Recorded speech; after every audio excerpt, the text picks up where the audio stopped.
Message అయితే ఉంటుంది. దానికి సంబంధించి మనం నిలబడి అడిగే రోజులు ముందు ఉన్నాయని చెప్పి అందరికి నేను ఇస్తున్నాను హామీ మీ అందరికి.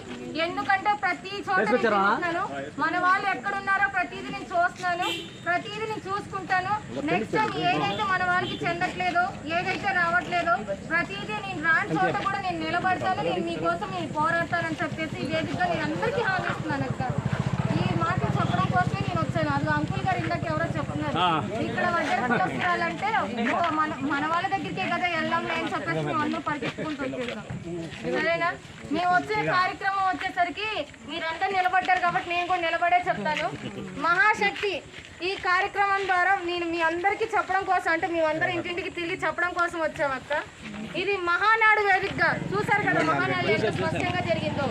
ఆ మహానాడు వేదికగా చంద్రబాబు నాయుడు గారు అందరికీ హామీ ఇచ్చి ఏదైతే చెప్పారో అది మనకి కొంతమంది టీవీ చూస్తాం, కొంతమంది టీవీ చూడం, కొంతమంది ఫోన్లు వాడతాం, కొంతమంది వాడం. ఏదైనా పనులకి వెళ్ళొస్తే నీరసం వచ్చేసో లేకపోతే కష్టపడిపోయాం, కాళ్ళ నొప్పులు వస్తాయి, కాసేపు పడుకుందాం రెస్ట్ తీసుకుంటాం, పక్కన వాళ్ళతో మాట్లాడే టైం కూడా ఉండదు.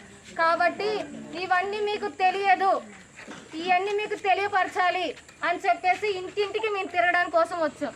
ఇందాక మీరు ఏదైనా పనులకు వెళ్ళి ఉంటారు, రావడానికి లేట్ అవుతుంది. మీరు పనులకు వెళ్ళారు కదా, మిమ్మల్ని డిస్టర్బ్ చేయడం ఇష్టం లేక రావడం అటు వెళ్ళి తిరగడానికి వెళ్ళాం. వెళ్ళే ముందైనా మిమ్మల్ని చూడాలి అని చెప్పేసి ఇంత దూరం వచ్చాము. ఇందులో ఉన్న పథకాల కోసం నేను ఒక్క 2 నిమిషాల్లో చెప్తాను, మిగిలింది వాళ్ళు చెప్తారు. నేను చెప్తానక్క. ఒక్కొక్కటి వచ్చేసరికి మహాశక్తి ప్రోగ్రాం ద్వారా ఏమేమి రిలీజ్ చేశారు అనేసి. ఇప్పుడు 18 సంవత్సరాల నుంచి 59 సంవత్సరాలలోపు ఇంట్లో మహిళలు ఉంటారు కదా, మహిళలు 60 సంవత్సరాల నుంచి ఎలాగో మనకి పెన్షన్ వచ్చేస్తుంది.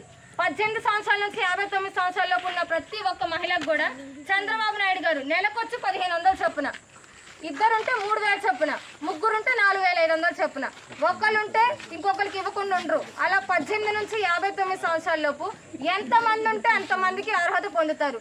అది ఎందువల్ల ఇస్తున్నారంటే, ఇప్పుడు మనం పనికి వెళ్ళి వస్తాం, మన దగ్గర ఒకసారి డబ్బులు ఉండొచ్చు, ఒకసారి డబ్బులు లేకుండా పోవచ్చు.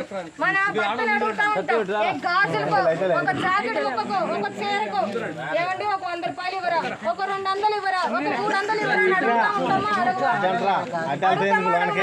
ఉన్నప్పుడు ఇస్తారు, ఇవ్వనప్పుడు లేనప్పుడు ఏం చేస్తారు? కసిరించుకుంటారా? కసిరించుకోరా? డబ్బులు ఏమన్నా చెప్తున్నాయి, డబ్బులు అంటున్నారు అంటారు. అవునా కదా? నేను చెప్పింది కరెక్టా కదా? అందుకని చంద్రబాబు నాయుడు గారు మీరు చీరే కొనుక్కోండి, గాజులే కొనుక్కోండి, జాకెట్ ముక్కే కొనుక్కోండి, చుట్టాలు ఇంటికి వెళ్ళడానికి ఛార్జీకే పెట్టుకోండి, ప్రతిదీ కూడా నేను చూసుకుంటాను అని చెప్పేసి నెలకొచ్చేసరికి ఒక్కొక్క ఆడబిడ్డకి 18 సంవత్సరాల నుంచి 59 సంవత్సరాల లోపు ఉన్న ప్రతి ఒక్క మహిళకి 1500 చొప్పున ఇస్తున్నారు. ఇద్దరుంటే 3000, ముగ్గురుంటే 4500, అలా ప్రతిదీ ఇస్తారక్క. అలాగే మనం అందరం పని చేసుకుని కష్టపడి పని చేసుకుని బతికే